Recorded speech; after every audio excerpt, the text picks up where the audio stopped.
Hello, good afternoon. I'm Reuben here, and welcome to InterExcel. So my journey was 1 year of the InterExcel. Was really amazing. I've learned a lot of things about the cabin crew and airport services. After my InterExcel journey, I went for the SATS Changi Airport, and I was working since February 2023 until now.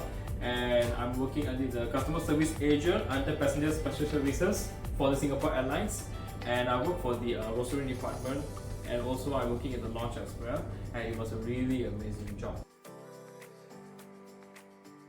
Who wants to be a cabin crew, please join in InterExcel, and and you can learn a lot of things about the cabin crew and airport services, and good luck for your futures, guys.